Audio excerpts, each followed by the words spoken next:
I got some good news and I got some bad news. But let's start with welcome to HBRV Lifestyle, the podcast. We are live here on Sunday night. And the good news is, as I wipe the camera because it's all blurry. But the good news is that we are growing. I can't believe we're growing. I can't believe we're growing at a pretty decent pace as a channel.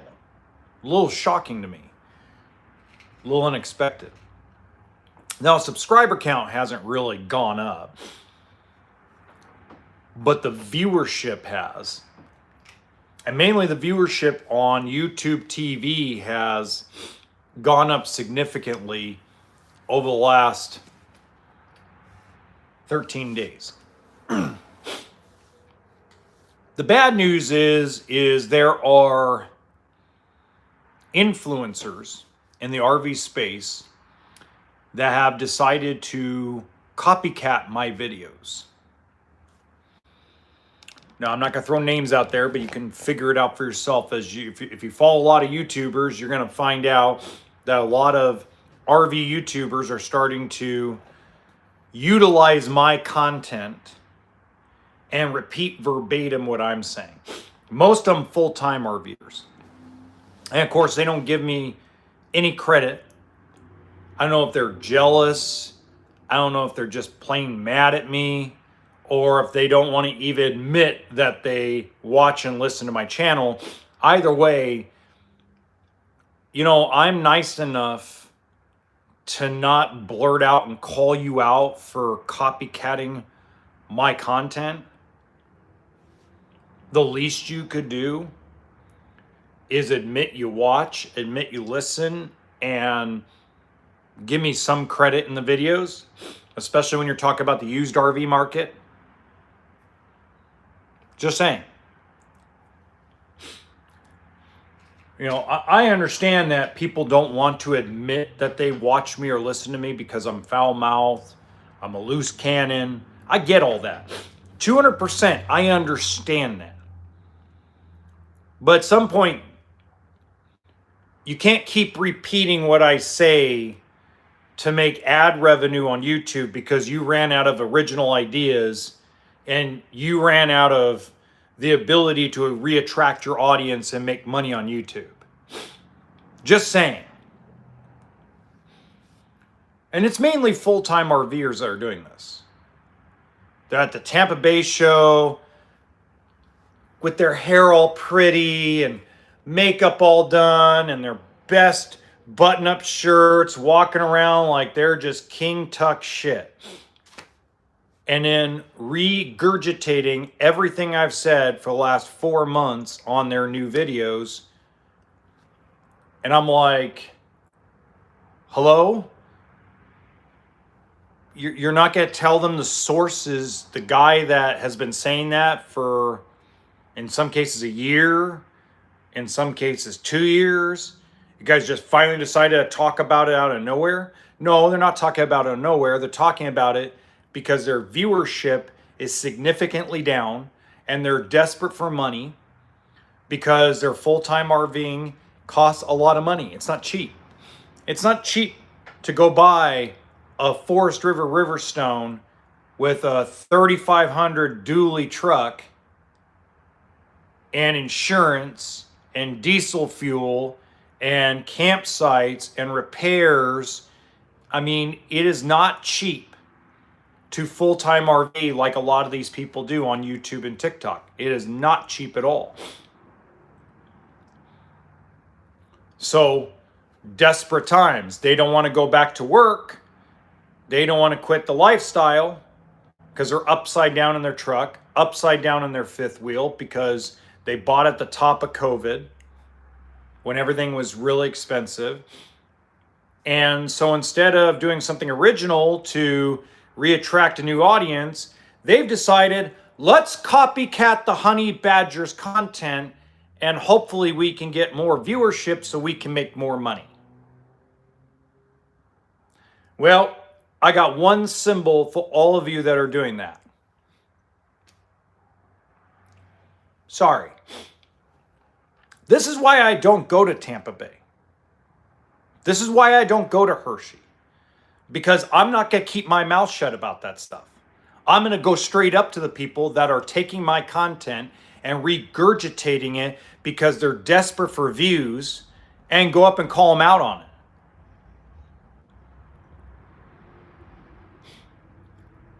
I don't care if you regurgitate what I say, but give me credit when credit's due. I'm the one that's been talking about RV financing, used RV market. Those are my main things that nobody else really covers. Everybody in their mama knows I cover that extensively every month, every year for the last 3 years. I cover the private party market. I cover the dealership market. I cover trade-ins. I've covered all of it. So when I sit there and I see someone whose viewership went from 25,000, 30,000 views of video to 5,000, and then they bite off of what I'm doing, I'm like, dude, are you serious? Now, the corporate guys don't do it. I don't see Josh the RV Nerd doing that. I don't see Matt's RV Reviews or the RV Hunter or JD at Big Truck Big RV. I don't see any of the corporate guys doing that. It's the full-time RVers doing it because the desperation is growing. And I blame a little bit on YouTube. I don't just blame it on the full-time RVers. I also blame it on YouTube too. Because YouTube has been screwing with their algorithm, screwing with their homepage, screwing with a bunch of shit that's been going on for the last probably 5 or 6 months. And it has been what they call throttling people's pages, where they're rescoring everybody and doing all this crap on YouTube, where instead of the homepage being 10 long form videos on the top, it's 3 with 8 shorts. So, you know, I get it that your viewership is significantly down. And I understand that there is no loyalty anymore to viewership. I get it, especially in an education space. We're not comedians making people laugh. We're educating people about an industry, a lifestyle, a community. We're not the show Friends. We're not Seinfeld. We're not Game of Thrones. We're not Star Wars that has a baked-in permanent fan base. We're not.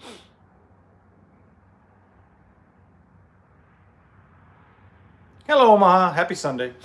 So reality is that, yes, I have loyal viewership on my channel. I think a lot of the loyal viewership comes from me just slapping the crap out of people and not caring about the consequences. And I think people find it refreshing when I talk about things that are taboo in any industry.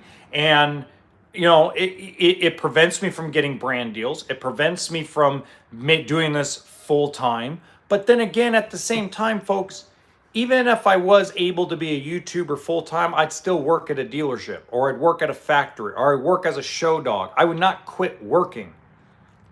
I would still have a paycheck that comes in because of what's been happening on YouTube lately. Give you guys a great example of why I don't fully blame these full-time RV YouTubers for copycatting my content. The reason why I don't give them 100% blame, I'll give them about 50% blame, because the other 50% has to do with YouTube throttling people's channels back. And I've seen it. Not on this channel. On this channel, I've seen views skyrocket. It's on my other channels. I have 200,000 subscribers on my comedy and AI channel.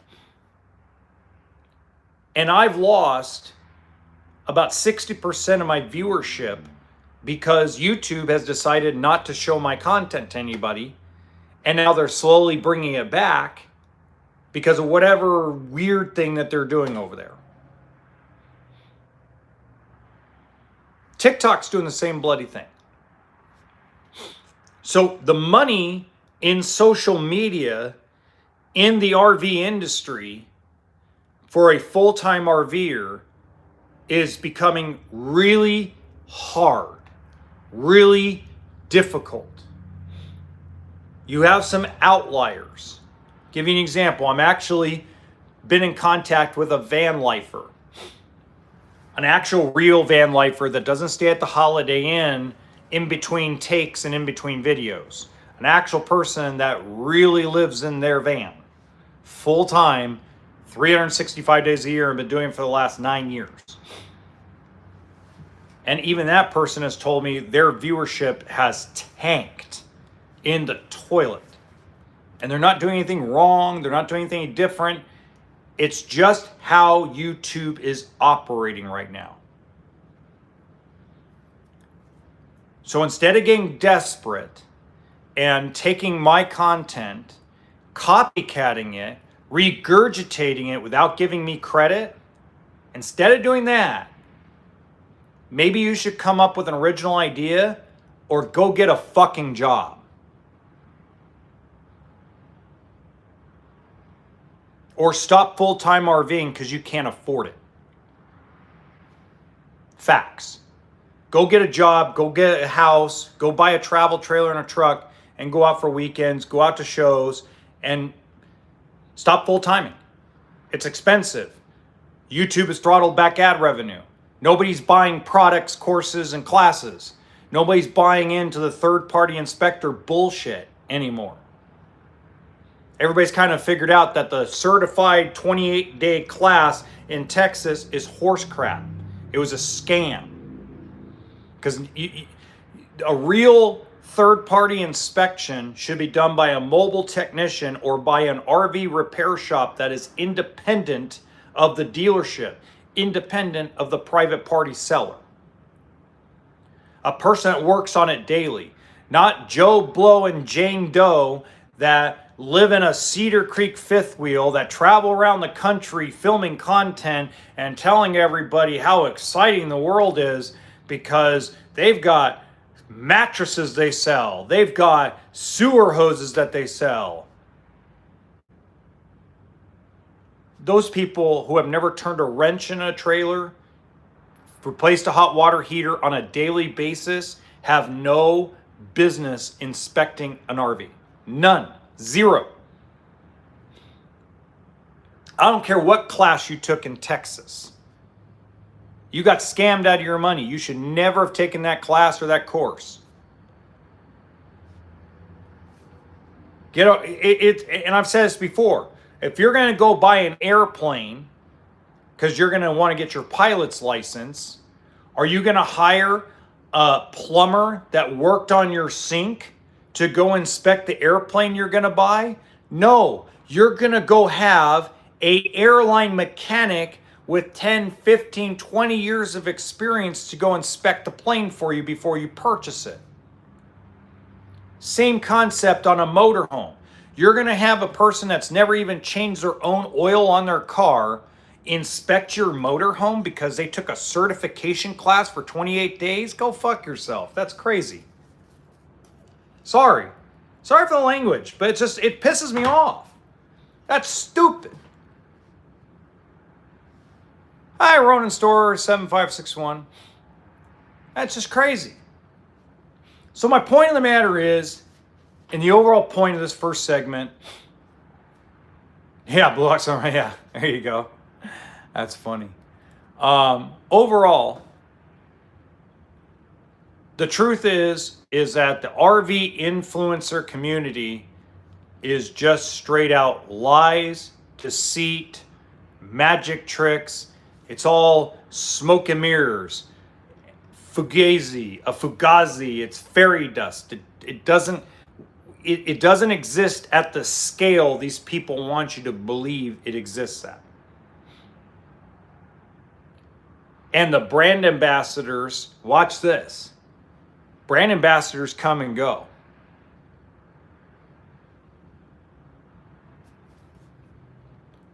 Not to pick on Matt, because I know he probably watches or at least listens every once in a while. So this is not to pick on Matt's RV reviews, because I actually like him a lot, okay? But let's just look at that, for example. Matt, no longer doing anything with General RV, has moved on to Blue Compass. I don't know what kind of contract or deal Josh the RV nerd has with Bishes, but when that's all over, Josh is a free agent once his contract's up.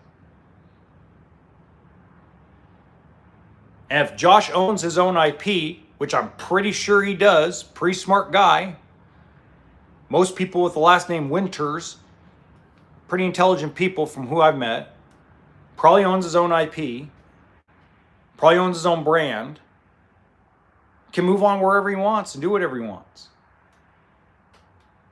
So you don't think Grand Design or Brinkley or Alliance or Forest River or Keystone can't just move on from these influencers when they're done with them?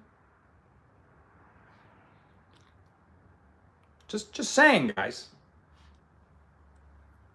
So don't believe all the hype and crap that you hear from people that want to tell you how much money they made on social media. But buy my course. We have a Patreon account.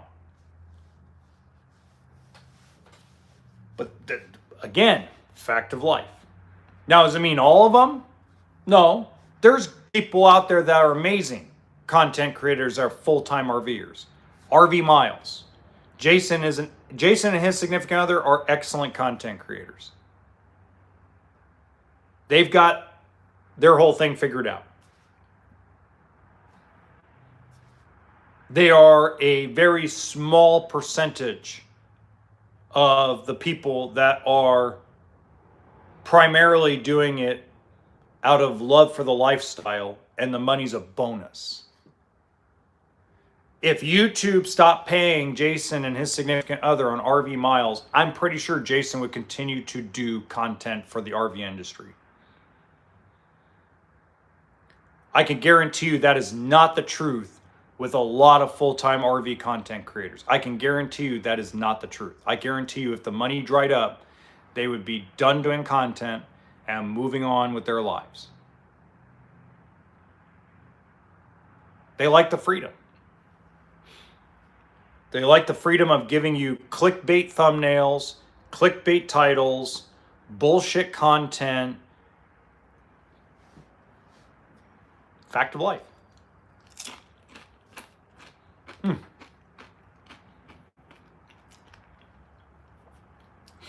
Now, I've gotten reports from Tampa Bay, Florida, and I want to share some of the updates I've got. Now, you must understand something. The weather has not been exactly friendly to everybody down in Tampa, Florida. Okay? But it's exactly what I thought it was going to be. All the big, rich, expensive stuff is getting a lot of foot traffic, but not nearly the sales that they were predicting. While the cheaper, smaller, more entry-level stuff has not gotten the foot traffic, but has been producing sales. So there are 4 brands of what we call stick and tin, which are aluminum-sided, wood-constructed units. 4 brands have reported double-digit deals for the weekend here in Tampa Bay already. Or I should say they're in Tampa Bay already. Now, when I say double-digit deals, I always say that you're going to probably deliver 65 to 70% of the deals you actually write at the show. And the reason being is because you have a lot of fallout from finance, you have a lot of fallout from down payment possibilities. There's always a chance and an opportunity that things don't work out for some of the deals. Kind of a fact of life. So even if that were true, those 4 brands are on pace to do more units than they did last year at Tampa Bay. Now, the mid-size fiberglass units, there's 5 brands that had a kick-ass weekend. This is stuff that's being sold right around that $35,000 to $40,000 mark. 26, 28-foot fiberglass travel trailers with a slide, dual axle. And they're setting paces to break last year's records, or break last year's sales, I should say. And then a lot of the niche stuff, that's the small teardrop, small A-frame, small truck camper stuff, all the little niche stuff is actually having a good show too. Especially if it's being sold under 35 grand. So that's actually a very good sign. And this is what's going to happen. It's going to get, its normal propaganda, bullcrap footnotes when it comes to RVbusiness.com and all the influencers and all the media and BS. But I hope that the presidents of every company pay attention to this trend and start cutting back on the big expensive shit and get back to the basics of what the industry needs, which is middle-class America to come back and be a part of the RV lifestyle again. Because they're buying. I know nobody believes that, but they're buying. They're not buying big, expensive Brinkleys or Riverstones or mobile suites, but they're buying your Flagstaff, your Rockwood, your Cougar, not your Cougar. Your Cougars are a little priced out of market, but more like your Passport, your Bullet. They're buying that mid-level fiberglass unit that's under 6,000 pounds. That's what they're buying.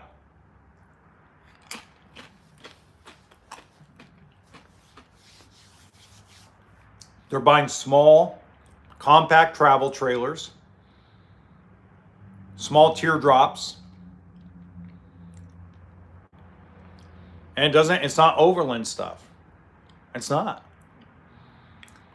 There are 3 products that mandatory have independent suspension, and those 3 products combined have one deal.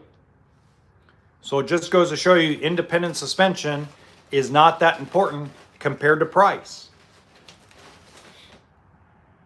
Now, it doesn't mean that next week there won't be a push on some of those units. But the way it's going, Tampa Bay's most successful units that are going to sell, by what we're seeing with the smaller crowds because of weather, we're seeing that it's small, under 30 foot in total length, under $40,000 is what is selling at the show.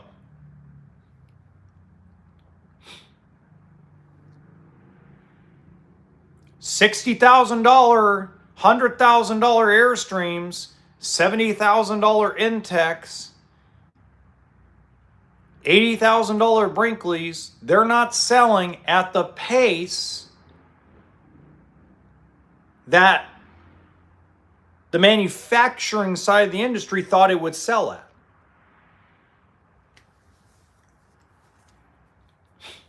And I'm getting similar reports from smaller shows across the country. That's a similar thing. If you brought in trailers under 30 foot, with or without independent suspension, under $40,000, and if you got some stick and tin items they're selling for under $24,000, you're killing it at the show. You have too much. You don't have enough inventory to sell every one of those buyers. There's too many buyers and not enough inventory at that level. It's going to be a problem. And so far from what I'm seeing, and I can't believe I'm saying this, because me saying this out loud makes me cringe. But Cherokee, a Forest River division, Cherokee seems to be the only division out of the major companies under Forest River, Keystone, and Winnebago that understands this and is attacking that market. Imagine that. And I cringe because, as you guys know, I'm not the biggest fan because of some of the things that have happened to me when it comes to taking delivery of Cherokee items at a dealership, especially when a black tank was full and puke was in a sink. And I mean, just, if you're eating dinner, I'm sorry. Oh. But again, guy who runs the division, John Quake. Future sight, foresight, understanding. Hey, we have our big expensive stuff. Rogue Armored for fifth wheel toy hauler. Still less expensive than a Brinkley or a Momentum or even some of the Genesis Supreme products, right? So a little lesser expensive brand, but still over 90 grand. You know, Wolfpack, mid-size $60,000, $70,000 fifth wheel toy hauler. But you go look at the most of the lineup: Alpha Wolf, Wolf Pup, Gray Wolf, Cherokee, all stuff being sold under $35,000.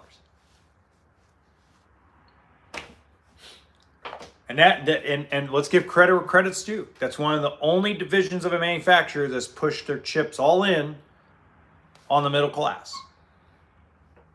You got to give credit where credit's due, even when you're upset at them. You got to give credit. And they don't build a bad product. They don't build the best product, but it's not horrible. It's not great, but it's affordable. And they look good. They have a lot of eye appeal.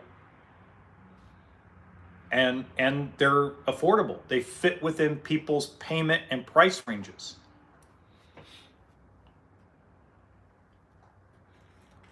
The rest of Forest River needs to get on board.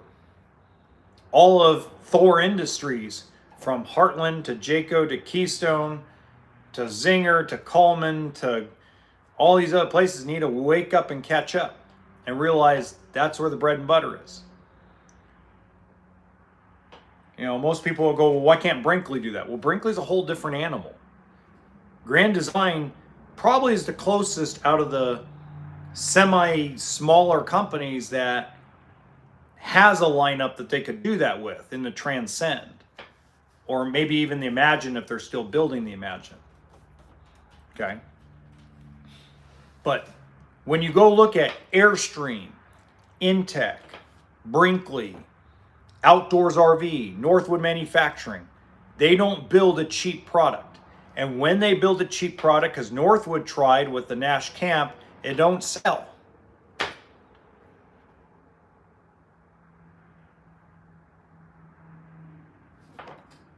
It just doesn't sell. We tried. We actually carried it thinking, holy crap, that's like 15 grand less than the regular Nash. We sold all the Nashes that were 15 grand more before we sold the camp versions. Why? Because when people think, and this is a branding thing, right? This is a branding thing. When you have a brand that you market for a certain percentage of the RV industry, this is your market you're going to capture and catch, then it no longer fits under, oh, hey, we're going to try something different and make it cheaper. It doesn't correlate.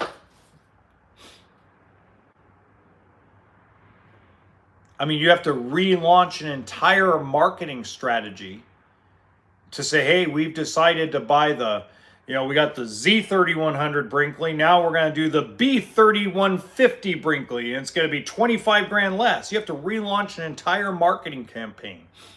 It's like Outdoors RV coming out with a toy hauler that, is 2,000 pounds less and is 20 grand less than the Blackwing or whatever they call that thing nowadays. I probably got that wrong. It's probably the titanium.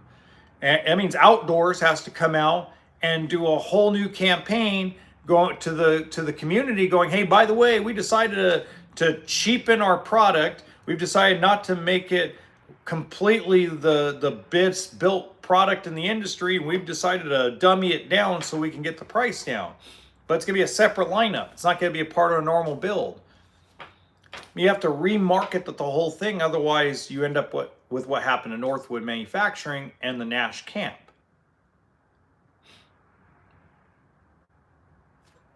Fact of life. You know, there's more to it. When you go and study a product and study an industry, you want to pick a niche that works.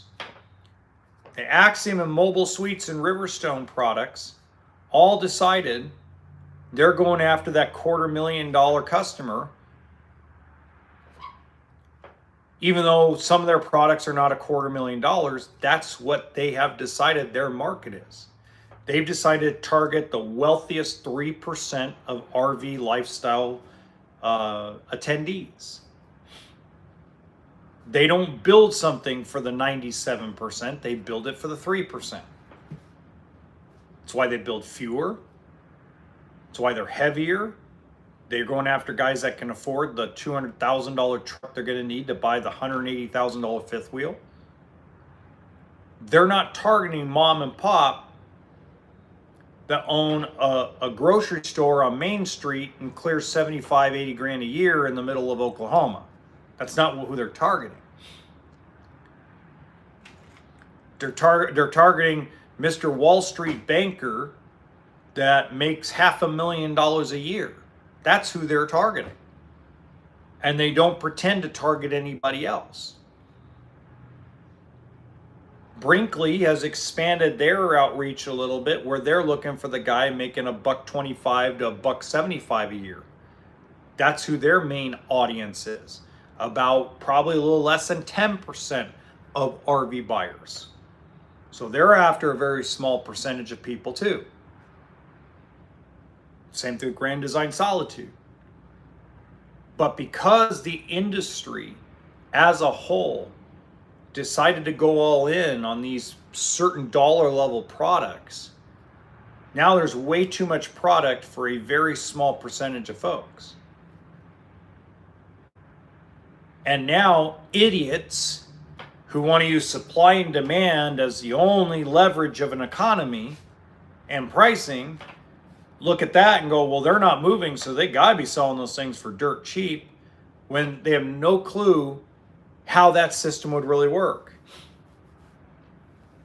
You really think Airstream tomorrow, if everybody stopped buying an Airstream, you think Airstream's going to have an auction on eBay starting at $1 and working their way up till somebody outbids them? I mean, come on, man. I mean, that is just ignorance if you think that's what's going to happen. Sorry. You can get mad at me, you can get pissed at me, you can call me every name in the fucking book you want. That is literally, quite frankly, the most idiotic thing you could think.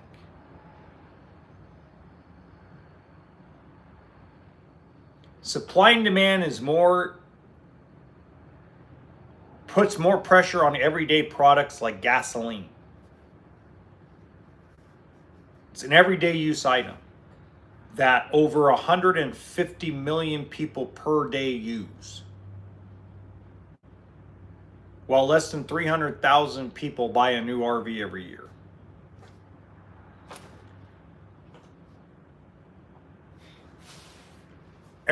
That's why prices stabilized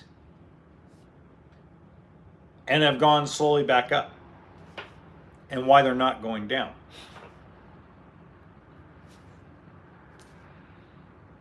But as I said before, and as I continue to say, it's more of an affordability thing. And it's the same thing in the car industry, same thing in the truck industry, same thing in the boating industry, same thing with housing. It's an affordability issue. Housing gets solved differently than the RV industry. The car industry gets solved different than housing. They all have a component to them that can help affordability. Housing is the easiest of all of them. You just build more houses. That's an everyday consumable item, is a living, breathing home. Meat, milk, eggs, bread, toothpaste, toothbrush, blow dryer, razors for shaving, shampoo, conditioner, soap. These are affected by supply and demand more than anything because hundreds of millions of people use these products every day. Housing is used every single day. So supply and demand is more of a thing in housing than it'll ever be in the car, boat, or RV industry. So how do you get housing prices to come down? How do you get rent to come down? You build more houses, you increase the supply. If you increase the supply of RVs, then simply what will happen is the manufacturers will go out of business. It's already happened to several manufacturers. Little Guy RV, out of business. Too much inventory out there. Couldn't sell Little Guy trailers fast enough so the factory could stay open and build more Little Guys. How many companies went out of business in the last couple of years that are RV, boat, camper, cargo trailer, flatbed trailer companies that went out of business? So supply and demand doesn't help lower the RV prices. What helps lower RV prices is you, the consumer, stop asking for a bunch of crap that you don't need on the RV. Stop asking for a bunch of crap on your Honda Civic that you don't need. Stop wanting more and more and more crap on your GMC Denali 3500.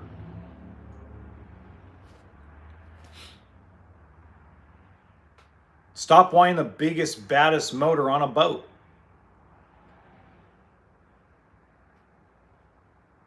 That's how you get things to be more affordable when it comes to not everyday use items.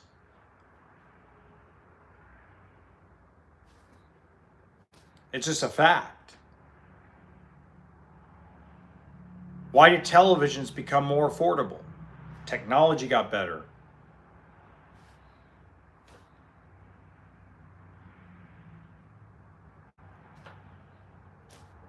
It's now an entire home entertainment system, so you don't have to have a Blu-ray player anymore. You can stream everything. Or a DVD player when I was growing up.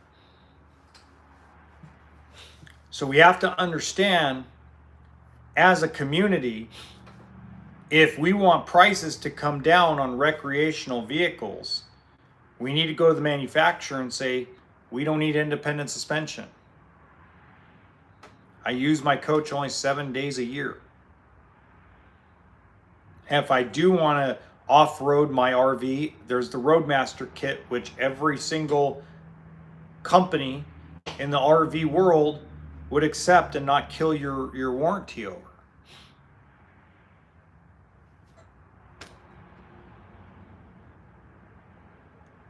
I mean, we don't need 800 watts of solar and a soft start air conditioner. We plug in at a campsite.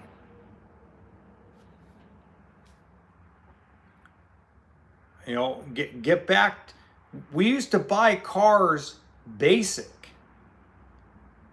and used to add things on. We used to be handy. I remember my Honda Civic. So I in what was it? So my dad passed away in April of 2003. I'm double checking that in my head. Yeah, April of 2023. My dad passed away of cancer. 42 years old. Same age I'm going to be this year. Okay. And after my father passed away, I had bought this really kick-ass Honda Civic stick shift. It was a 2000, low miles. My brother and I took that stock engine, replaced a bunch of stuff, and turned it into a 14-second car. And used to race that sucker down Highway 395, We used to race it down in Los Angeles, and we'd work on it and improve it and continue to do the maintenance on it. My first ever truck was a 1988 Ford Ranger. I added my own CD and radio player system into it. I mean, why can't we do the same thing with an RV? Why do we have to have all this junk and garbage that we're really not going to use or really shouldn't use because we're going out into nature? We're going on vacation to get away from our house. But why can't we add it on ourselves? Aren't we handy? Can't we hire a mobile guy to add more solar? Can't we just have one solar panel on the top by the manufacturer, since we have a 12-volt fridge now? And just have you add whatever you want, inverter, maybe you want an off-road kit from Roadmaster or Kurt. I mean, why can't we start with something affordable or make all that stuff a factory option only? You want it? Great. Come here, I'll show you the price of ordering it. Why did we run out of patience? Why can't we just order the product that we want months ahead of time, get it the way we want it? That way we can keep the affordability for everybody else.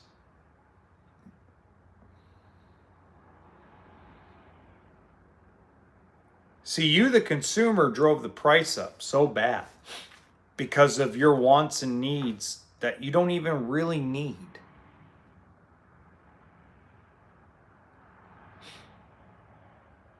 So you're telling me that you're going to go out in the middle of the desert and want the ability to watch TV and movies without a generator when you're out in the middle of the desert? You gotta get your Sunday NFL package or something?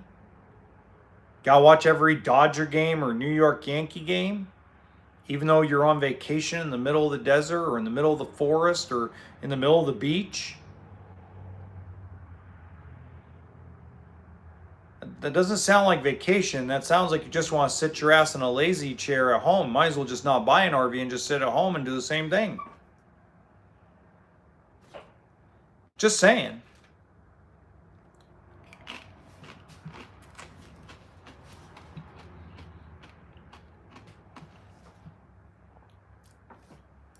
I think we've just gotten ridiculous. That's what I think. I think everything's just gotten out of control and ridiculous.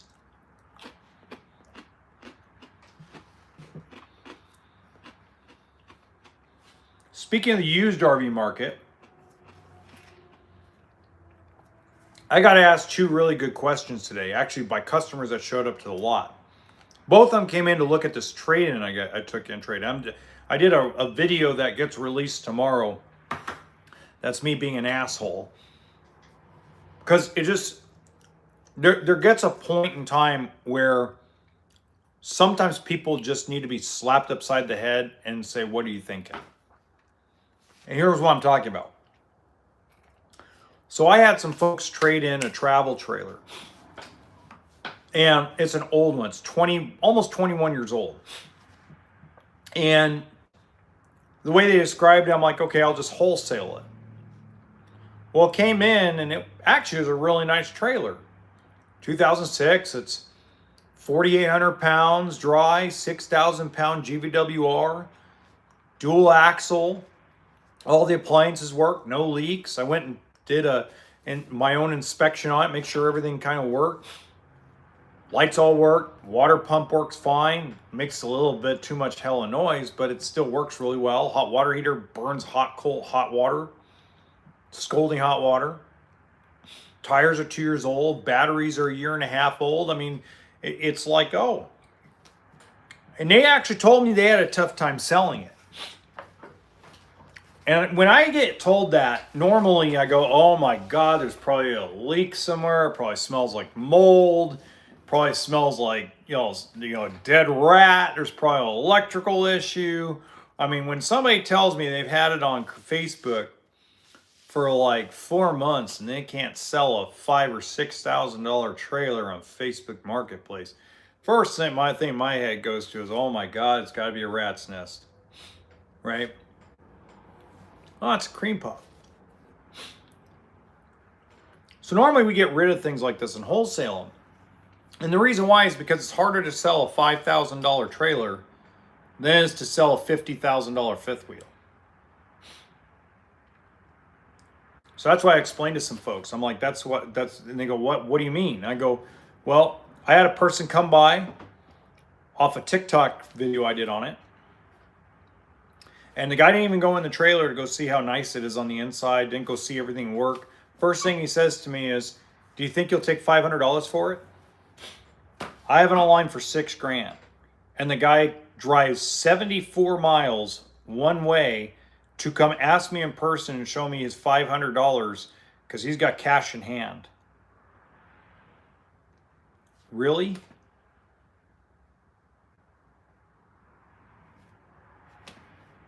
What the fuck are you doing shopping a $6,000 trailer if you only have $500? But this is what private party sellers go through daily. Tire kickers that do nothing but complain on Reddit, Quora, YouTube comments, TikTok. RVs are trash. I would never buy anything new. Of course, I can only afford $500, so I don't want to admit that to anybody. So I'll just tell everybody quality is the reason why I don't buy. Not that I can't afford anything.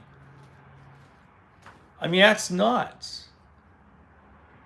I literally had two people walk in today. They came and saw it, and both of them, this Beyond the Jackass offered me $500. They were like, it's great, it's just too small for us. That was one guy, and the other lady said that, she just felt like there wasn't enough storage inside because she wants to live in something. She wants to like try to live in an RV park or on a piece of property. And she just, both customers, and they said they look great on the video, great in the pictures.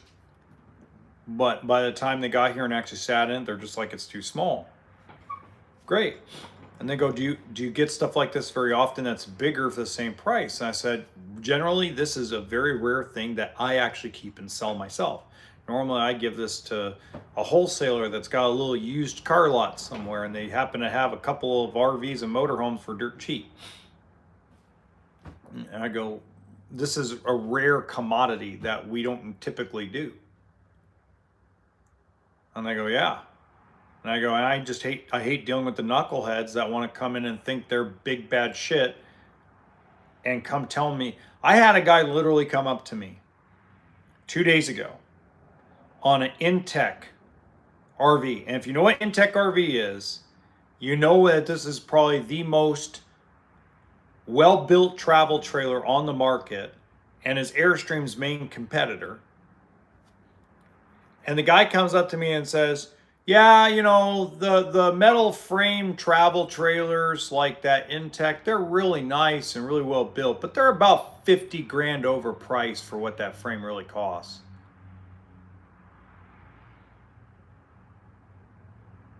By the way, the guy's tires on his van are cracking on the inner sidewall.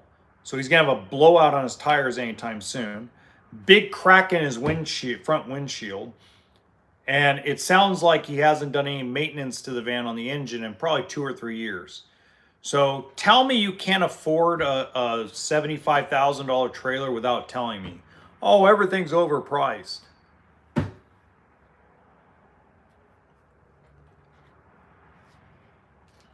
Give me a break.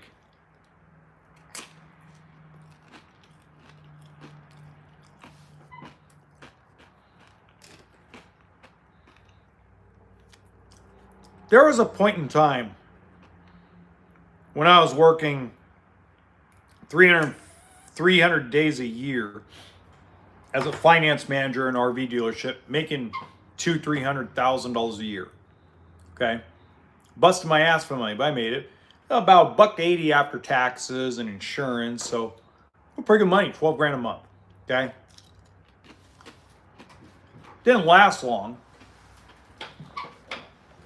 because I learned one of the weirdest things about being in a position like that, but that's for another time. And I went down and I was shopping for a Lexus and Mercedes and BMW, and I went to every high-line car you can think of. Look at leases, look at payments, look at cash prices. We settled with a Hyundai Santa Fe. And it had nothing to do with money. It actually didn't. I didn't go in going, oh yeah, BMWs are overpriced for what they really are. German engineering is crap. Italian engineering is crap. I didn't. When you have money to spend and you have money to buy things, your attitude is not quality is crap. It's made of cardboard. It's garbage. You don't say that stuff.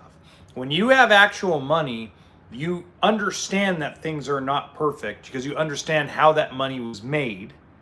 You understand how that money was saved, and then you understand how money works, and then you understand that how the flow of money operates the economies of the world. So when you have real money, you don't yell and scream quality's bad. You start just pinpointing the differences between what's important to you and what's not. Okay? So I'll give you, here's a great example of this, because this is going to sound, it sounds weird when I say it out loud, but let me give you an example of it. You got a guy that owns his own electrician company. He's an electrician, he owns his own business. When he goes down, or she goes down, to shop for a truck, they're shopping three things. They're shopping price, they're shopping payment, and they're shopping basically usability. How can I have this truck and make it where it's easier to make more money at my company? So they could spend 150 grand on a truck, but their everyday family car might be something that's a used Honda Civic that's from the mid 2000s, and the travel trailer they buy might be a little $3,000 trailer, because they just can't see themselves spending more than that if they're only going to use it for 2 trips a year. But the guy who buys that $3,000 trailer, has a 150 grand truck, doesn't go yell and scream to the world that quality's junk and they're built like tissue paper. They educate themselves better than that.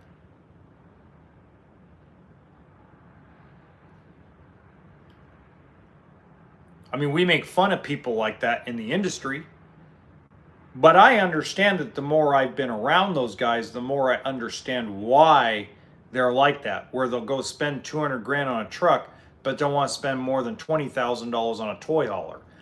I understand it. It doesn't mean I think it's right, but I understand it.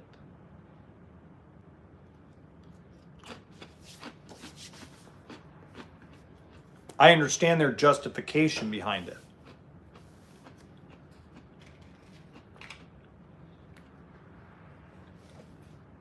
So,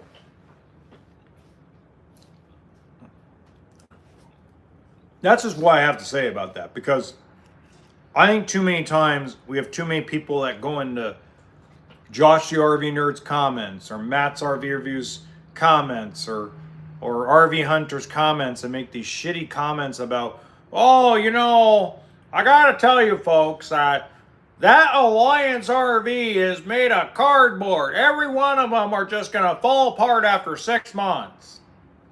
Like, tell me you can't afford an Alliance RV without telling me.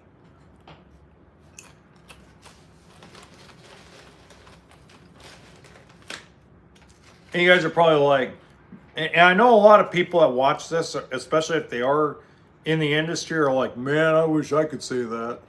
I don't care. Just like when I shove my foot up manufacturers' asses, I don't care. You have my phone number, call me if you got a problem with me.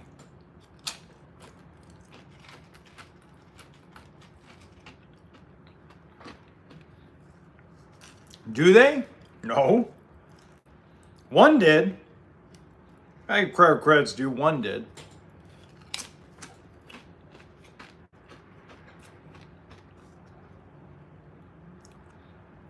But it's just like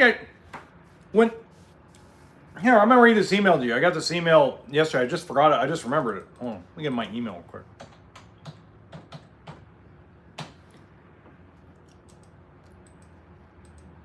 Okay, there we go. This is great. I'm gonna close it out with this email and kind of give you a discussion about it, okay? It's a great email. So this email goes, Dear HB, we are at the Tampa RV show, went through all the big fifth wheels. We're looking for something around 35 feet or less, as you would say, total length of the fifth wheel. We're not looking for a 35 that's really 41. We're looking for a total length 35 or less. We've narrowed it down to what floor plan we really like the best, but unfortunately, we feel like everybody's a little scuzzy. We feel like everybody here at the show is a used car salesperson. When I was in the Brinkley display, I went up to actual Brinkley employees and asked them several questions that you would expect to get a direct answer, and I felt like I got the runaround. Same thing in Grand Design, same thing in Jayco, same thing in Keystone. Mainly, my questions are about frames, water intrusion, suspension, solar, and the actual capabilities of batteries. Nobody seems to be able to give me a direct answer. Can you please tell me why I should buy a Brinkley or why I should buy any other product? So I wrote back, okay? YouTube had it removed, so I actually clipped it. So there's different clips, MB. There's different clips. I'm trying to get it reinstated. No, it's okay. So I tried to reinstate the other live stream, but YouTube took it down because some Chad or Karen complained that I'm a dick. So I'm trying to. YouTube is in their review process of putting it back on, but I was able to clip it. So I was able to put several clips on over the last couple of days on there. So technically, you almost can watch the entire episode just in clips. Okay. So this was my response. Okay. So I started with Jayco Eagle. I said the number one reason to buy a Jayco Eagle is because Jayco has been doing it probably longer than most.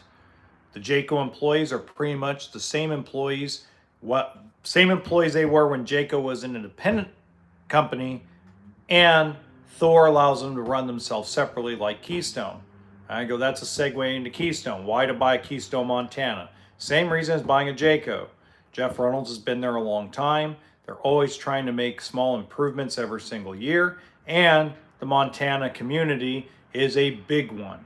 And you don't necessarily have to buy you don't have to necessarily buy new. You can also find a decent used one that's a couple of years old within the actual Montana fifth wheel community. It's been that way for about 30 years. The reason not to buy a Jayco or a Keystone is because you're afraid that you're going to miss out on something as far as service. You either feel like Grand Design and Brinkley have such a strong marketing presence for service, and you've heard too many horror stories from people that own Keystone Springdales, Keystone Hideouts, Jayco J-Flights, and different travel trailers and smaller, cheaper fifth wheels, that you start wondering if the Pinnacle or the Montana are worth it because of the way that the other brands are run. The face of the whole value is anything under Thor Industries is independently run. They all have each one of them have their own presidents and vice presidents of the company. They are all run separately as small companies under a big umbrella.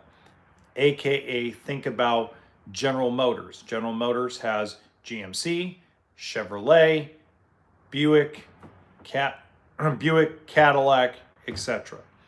Every one of those is ran separately, even if they use the same parts and same body styles. The reason to buy Grand Design. Grand Design Solitude has made improvements to their frame. They also, if you've seen some of my past episodes, is they have done a lot better job of fixing customer frames. Brad Smith and the rest of the Grand Design team has actually gotten high praise from independent service shops from South Carolina, New York, Oklahoma, Texas, California, Nevada, and all the way up the East Coast. So there has been major improvements on both the customer service end and on the frame end. Reason not to buy a Grand Design. Just question mark, will their new frame hold up?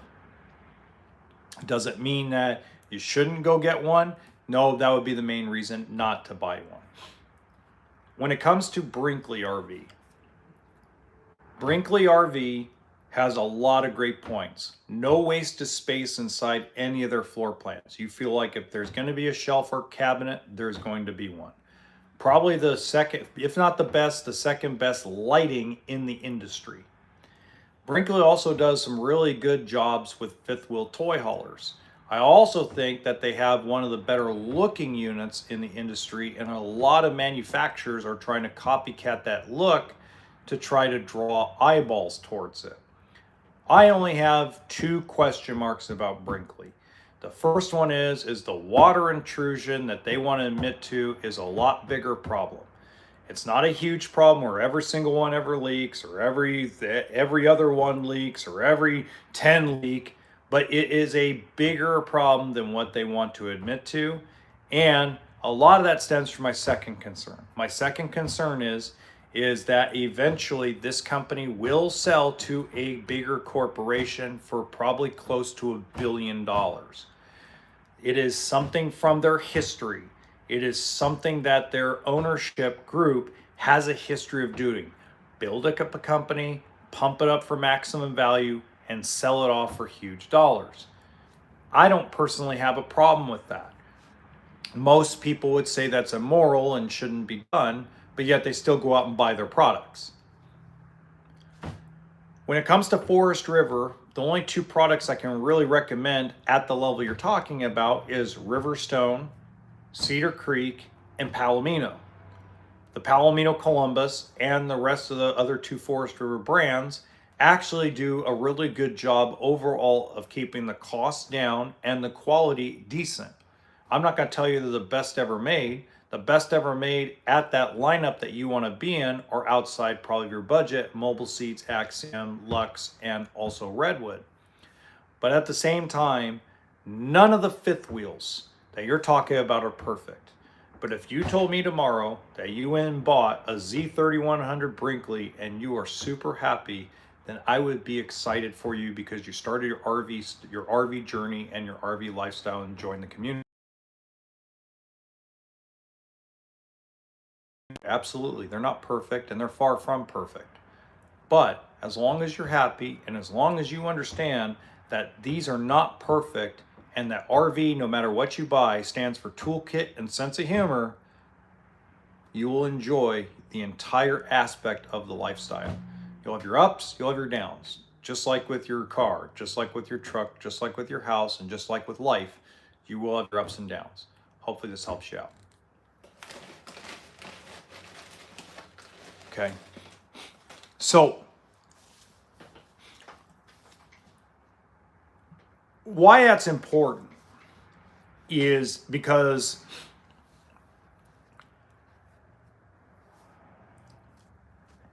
when people tell me, like a couple of years ago, when people told me that, hey, even though your frame failure videos were very extensive, we still bought a Momentum, I never shamed anybody. And I would never shame anybody. There was somebody that would watch my live streams every weekend, and they bought a momentum right in the middle of all the frame problems. I never shamed them.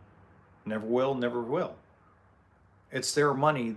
As long as they're educated in what could go wrong and what's going on, as long as they're well informed, I'm good. Happy to have a new community member. I live in a fifth wheel toy hauler that was overblown, overpriced, over blowharded, a lot like Brinkley is nowadays. But I'm happy with it.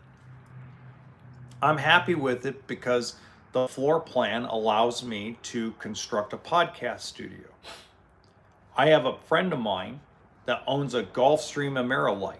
That is the biggest pile of crap manufacturing on God's green earth. But he loves the damn thing because everything's so easy to access and work on. Water pump's easy to get to. All the plumbing's pretty simplified. You know, he's made several upgrades to it. We all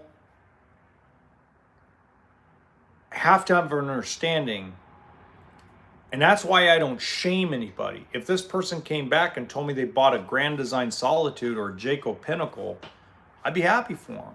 If they bought a Brinkley, I'd be happy for them. If they bought a Lux or a Redwood, I'd be happy for them.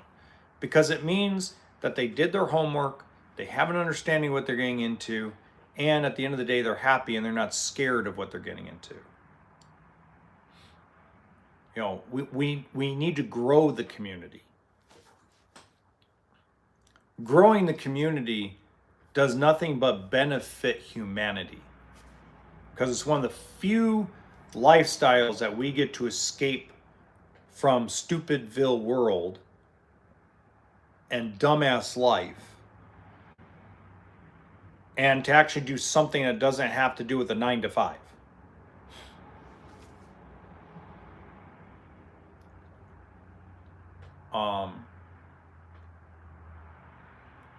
And there's a lifespan for it. My kids are done full-time RVing. God bless America, they are done. They told me this is the last winter and spring they're going to full-time with their mother up in the fifth wheel. And they're done. And they've been doing it for now, by the time it's all over, they'll have done it for 3 years and 9 months straight. So there's a cap on the lifestyle. There's a cap on the community. There's people that sometimes need to take a break.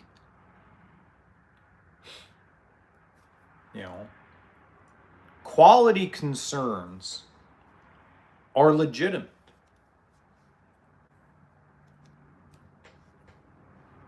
Nice, Mark. I heard the weather's still keeping the big crowds away, but I heard it's been pretty decent. I heard not great, but pretty decent.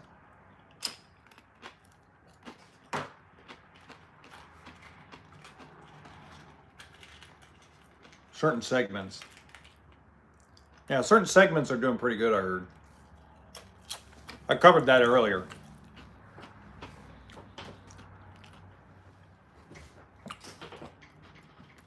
One of the things people don't really realize is there will be residual out of these shows too that most people won't even talk about. There's residuals. Like, I'll give you an example. In 5 days, I'll be at the biggest Northern California show. Big 10-day show in the Alameda Fairgrounds in the East Bay. It'll produce 6,000-7,000 people a day. You know, you got 10 dealers and probably 40, 50 total brands of product to walk through. So, you know, that's Northern California's biggest RV show. And, I mean, our dealership's pretty small. We might, if we did 15, 20 sales at that show, we're doing really good. You know, we'll probably do 10, we'll probably do one a day. But the residuals afterward is why we do that show. That show never really produces a ton of sales. Last year was an anomaly. I think we did 46 or 47 last year. I don't think we even get close to that number this year. But I think the residuals from it will pan out in the spring.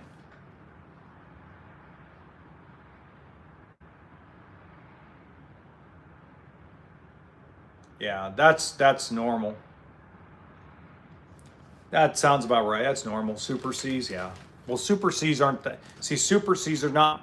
The difference is, Mark, is a lot of Super Cs are not built. You have Renegade, and I think you've got maybe 8 brands of real true Super Cs now. Thor builds one.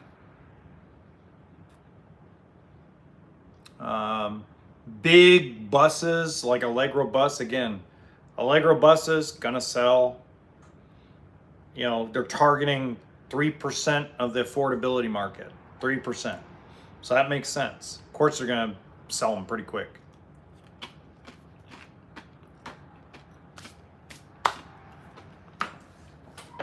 It's those Class B motorhomes that cost as much as those Allegro buses are the ones that are gonna sit and not do nothing. Not compared to what they think the market's gonna bring. That's the problem.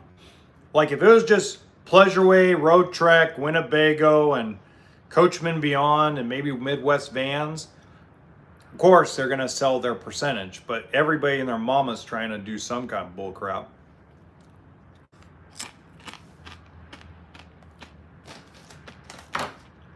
Well, thanks, MB. I'll see you there too. You'll meet probably 4 or 5 of us there, so it's not gonna be like it was last year. Last year we had 15 people helping with the show. This year I think we're gonna do like 4 or 5. Most of what I'm gonna do is all the truck camper stuff and help get loans bought. You know, kind of be an everything guy. Yeah, it's just it got. And then the other thing, Mark, and most people don't realize those big fifth wheels aren't gonna move. The big expensive ones ain't gonna move. Not like they want them to. There's too many brands in the market now for that same customer. You know, everybody forgot about the John and Jane Doe.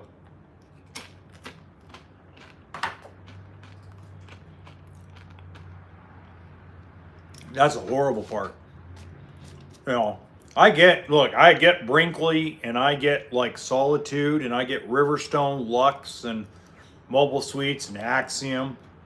Axiom has a certain planet they're trying to be on. But these other guys that are trying to like build this monstrous full body paint, 25,000 pound fifth wheel, it's like, dude, you know, that customer's 3% of the market. Why are you guys flooding the market with all this big ass shit? You know? I mean, Bob Tiffin said it best. Bob Tiffin created the Allegro Bay to give people the Allegro bus and a gas coach for less than $1,000 a month. He knew his audience. You know, but you know, somebody needs to hire Bob Tiffin if he's still alive. Somebody needs to hire Bob to be a marketing consultant for their motorhome or their travel trailer company. That man has an understanding of things. He does. That's why Tiffin was so successful for so long.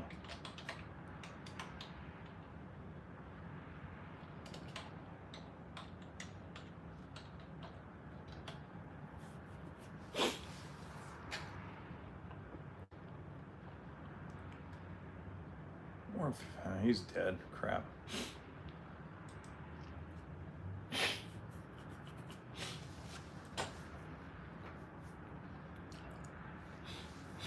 A Zephyr? God. Yeah, Bob's awesome. Bob's awesome. Bob used to give out his cell phone number to sales guys that he knew. I haven't called or talked to him in probably 10 years. I used to sell a lot of Phaetons. Oh God, he's got to be in his 80s now. Yeah, well, Newmar was always a close second when it was an independent company. I don't really know if Winnebago's really been the right move for Newmar, but Newmar, when you look at a lot of the good independent manufacturers, they didn't have a bunch of investors behind them like Grand Design did or Brinkley does or stuff like that. They were more like family built. If you go look at Lance, the truck campers and the travel trailers, before Rev Group destroyed that company, they absolutely destroyed it. That was the bread and butter of quality and price in both a truck camper and in a travel trailer. Okay. Newmar, Tiffin, Old Fleetwood when John Crean was around, your Beaver, your Safaris, your Country Coach, your old Monacos. It was like more family oriented, right? People don't realize that Forest River is a lot like that too. Forest River's become more distanced away from it just because it's gotten too big and there's too many divisions. And that's kind of stifling a growth. But it's very much, a lot of these places are run like mom and pop shops. And Bob was the best. Newmar was really good. Lance was really good. That's what probably makes like Northwood Manufacturing and Outdoors RV so special, and what makes Genesis Supreme so special is family built from the ground up. Most people will get, and go, well, I don't understand how you can make Genesis Supreme the best toy hauler. You guys got to go to get the store. You got to go to the Genesis plant in Southern California. Go meet Pablo. Go meet his son. Go meet all the people, Rosa and Manuel and Jose and all those guys down there. And the first thing you'll notice is every one of them turned a wrench at Thor or Forest River at the factory. They weren't a white collar, point and tell everybody what to do person that started a company of their own, or going getting financial backing from a private equity firm. That wasn't these guys. They built the companies from trailer 1 to trailer 20,000 or 30,000 or whatever. A lot like how IROC is doing on the toy hauler industry down in SoCal. Builds his own frames, individually builds to order. That's how it starts. And those companies build a foundation, and if they have, they educate themselves and they put the money in the right places, they'll be in business forever.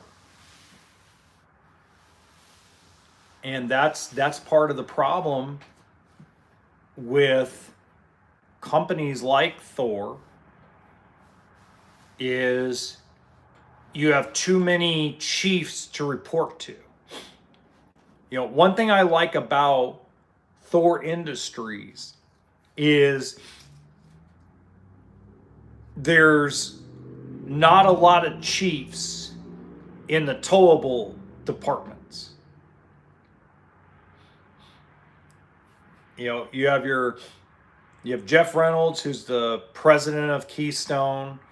You have a president of Heartland. You have a president of Jayco, and they report to one guy, Bob Martin. Right? But you go look at Thor Motor Coach and the motorhome side, there's way too many chiefs and not enough Indians. And then they all have to report to Bob Martin, who has to report to the shareholders. Doug Getter at Forest River has a similar problem, but not as deep, right? He doesn't have the shareholders to go to. He has to go now, not to Warren Buffett, but to the new president of Berkshire Hathaway. Berkshire Hathaway is going to control the fate of Forest River, RV, marine, trailer, cargo trailer, pontoon boat, all that stuff.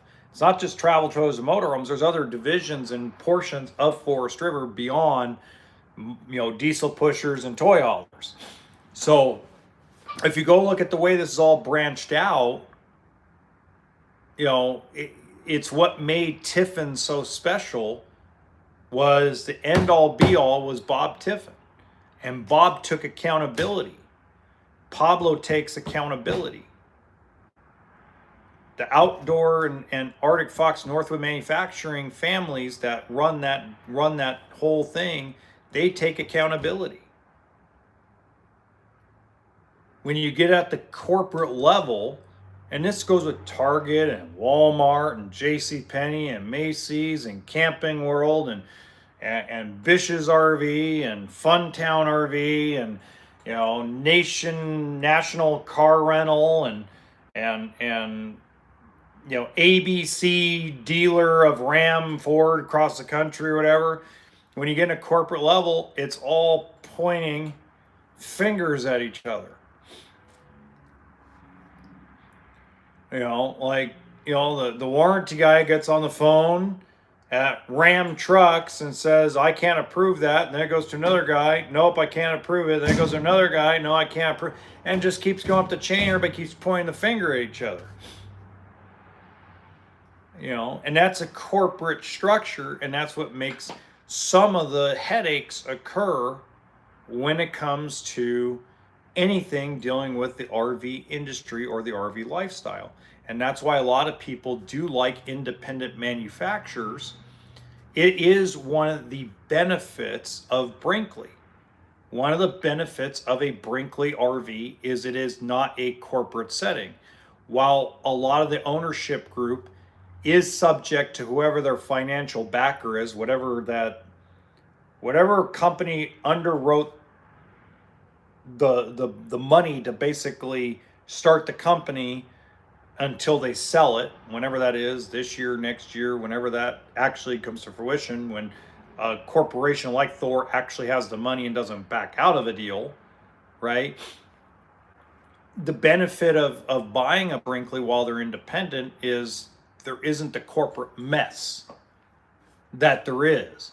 The benefit of buying from an Alliance RV is it's still family cohesive and family owned and operated. So there is that mentality of, do I want to deal with the Berkshire Hathaways of the world, or I don't want to deal with mom and pop on Main Street? Well, the biggest reason why they only have 3 of them at the show, Mark, is because a lot of that stuff is ordered. You see it and you order it. And you also think they're built in Oregon. So you got to travel from Oregon all the way to Florida. And there's not that many dealers of Northwood or Outdoors RV on the East Coast, because the freight and the shipping from Oregon to Florida is insane. So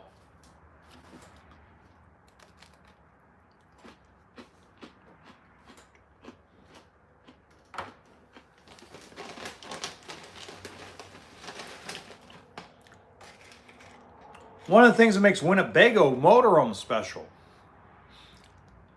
okay,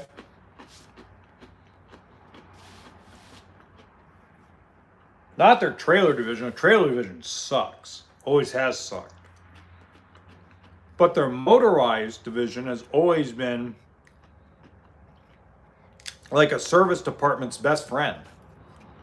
Like, you want to be a Winnebago Motorhome Service Center because they pay well. And they actually pay.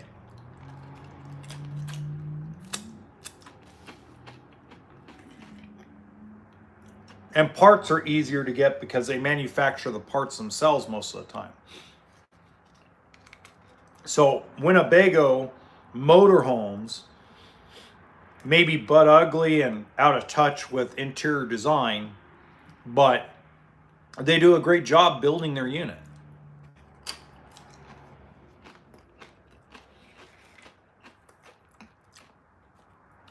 they're one of the few corporate environments that they really take care of the customer better than most motorhome manufacturers.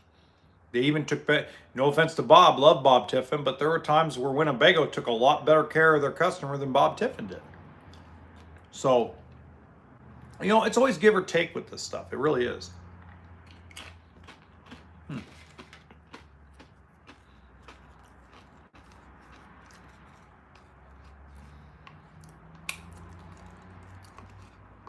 All right. I have yacked everybody's ear off enough. I've been gone longer than I normally do.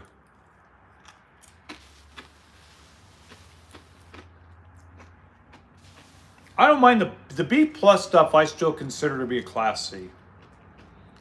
But yeah, that does make sense. Again, I think dealers understood that if they take a bunch of this expensive crap, they're not going to sell a lot of it.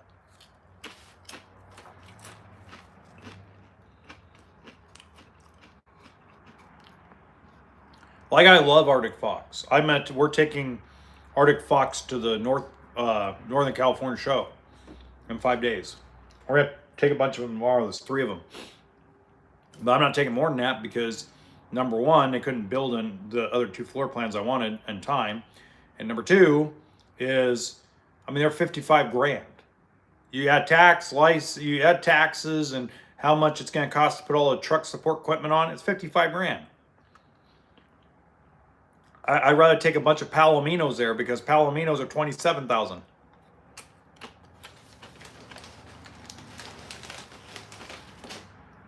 There's a lot more buyers for 27 grand than there is for 55 grand. So just kind of keep that in mind.